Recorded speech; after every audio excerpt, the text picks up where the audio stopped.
Advanced Health Sciences Psychology B, Virtual Interactive Notebook 3, Day 1.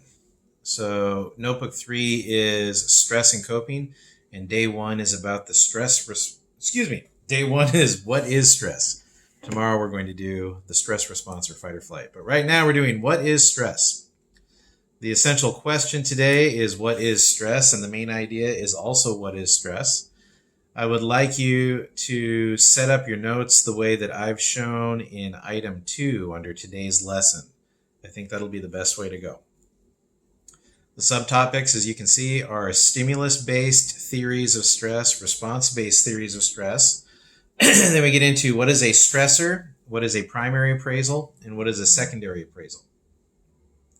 This is based on Chapter 14, Section 1 of your textbook. All right. So after you set up your notes, we're going to go to defined first. And you can see under defined that we have a stimulus-based definition on the left and a response-based definition on the right. Remember that a stimulus is anything that elicits a response. So, all right. This was a stimulus because I went, that was a response. So a stimulus is anything that elicits a response. Doesn't have to be stressful. Someone gives you a cupcake, you might be happy, right? That's a stimulus.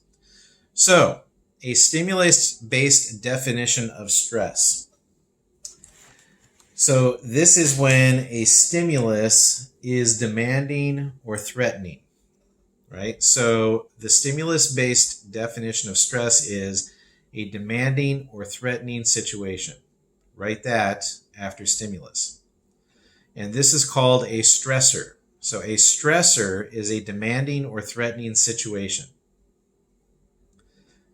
Now, here's an example of why that might be an incomplete definition of stress. I used to have a job, will not be mentioned, where people routinely screamed at me. And I mean, just lost it completely and said horrible things to me. And when I got this job, I was quite young. And that happened all the time. And I got stressed out all the time for about a year. But after that, people could be screaming F words at me and telling me all kinds of horrible things about myself. And I didn't have a response at all. And I didn't really feel stressed anymore because it had happened so much. I had acclimated to it. That's actually a scientific phenomenon. That actually does happen. So how could we explain the fact that there was this stressor that I wasn't responding to the way I used to? It wasn't stressing me anymore. And actually, I've had kids say that.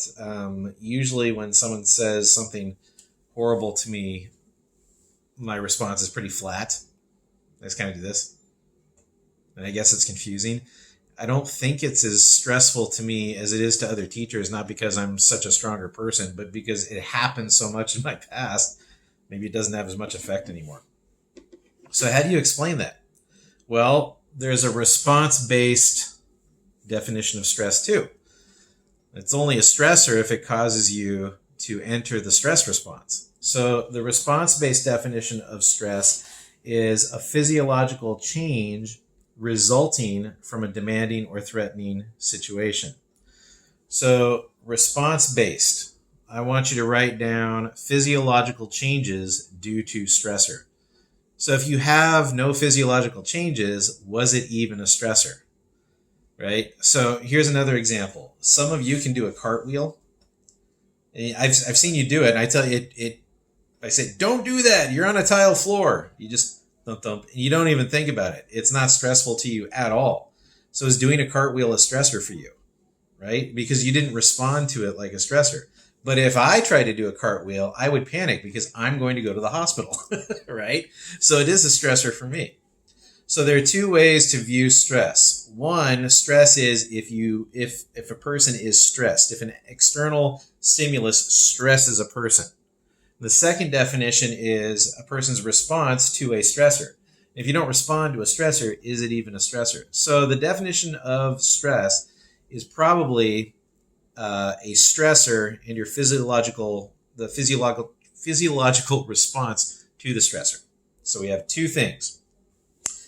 Now, below this, we have the way that stress or stressors are processed. in your mind and your body. So stressor, you can see that we have stressor and an arrow pointing to primary appraisal and an arrow pointing to secondary appraisal. Stressor has an arrow coming down like this. I want you to define stressor as threat. Just write threat below that.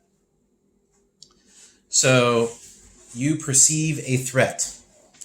A primary appraisal, and write this down as notes, is a judgment about the degree of potential harm. Below that, write threat or challenge. Okay, so how threatening is this? A primary appraisal is your judgment about how threatening this stressor actually is, and whether you perceive it as a threat or a challenge. For example, I like archery. So let's say I go out to the archery range and I'm going to shoot an arrow at a target. All right. Well, what if I miss? I don't care. I'm just practicing. I'm just going to do this. And if I do it enough times, I'll get better. So it's a challenge, right? It's not stressing me out. Thump. Okay, I missed it. No big deal. Let's try this one. Thump. Oh, that's good. Now, give me an audience. So I'm not practicing anymore. It's an archery competition.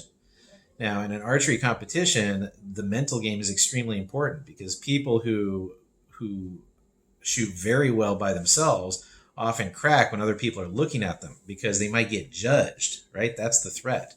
So if you perceive a massive threat to your self-esteem because all these people are looking at you, and if you miss, they're going to think you're stupid or something like that, then you know, now that's a stressor. That's a threat, right? It's not a challenge. So a challenge is usually seen as something that you perceive you could overcome, although it'll be difficult, and it can be seen as a good thing. Like if some people do crosswords that are really hard and they like the challenge, right? But put them in front of an audience and maybe they crack because now it's more of a threat than it is a challenge. So the primary appraisal is your judgment about the degree of potential harm, and you decide whether this stressor is a threat or a challenge. Secondary appraisal is your judgment of available options, right? Judgment of available options. Okay?